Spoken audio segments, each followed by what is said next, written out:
Hey, social studies friends, it's Joy, and this is one of my favorite sources to use.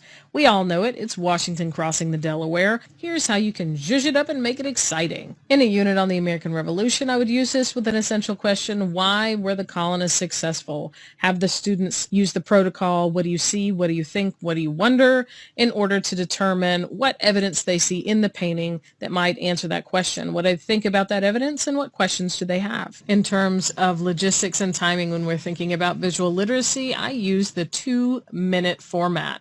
And I call it 2 minutes, not because that's how long it lasts, but because it's broken up into 4 30-second intervals. For the first 30 seconds after they have the question and the protocols, they are just to silently observe the painting or the artwork.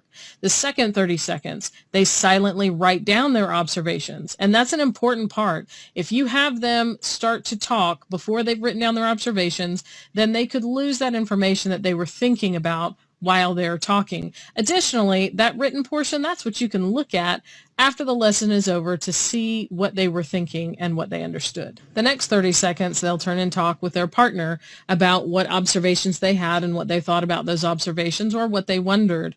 They'll have about 15 seconds each there. And then the last 30 seconds is either small group or whole group interaction. I'm using Google Arts and Culture because you can zoom in with a very high quality resolution for that 30-second observation period or to clarify specific details of the painting. As you scroll down, you'll notice it has other details about the painting, including the author, when it was painted, and the dimensions. But at the bottom, you'll notice the additional items where they take sections of the painting and allow you to zoom in at that very, very high quality resolution so you can see the tiniest little details in this. Alternatively, or additionally, you can use this painting in the unit where you're discussing the growing divisions between the North and South prior to the Civil War. If you're using a question like, how does art reflect society?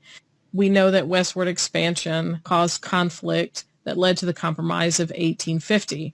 And we know that Washington crossing the Delaware was actually painted in 1851. So if you're starting off that unit, you could use this painting as a way to get kids to think about why art is created and how it reflects society.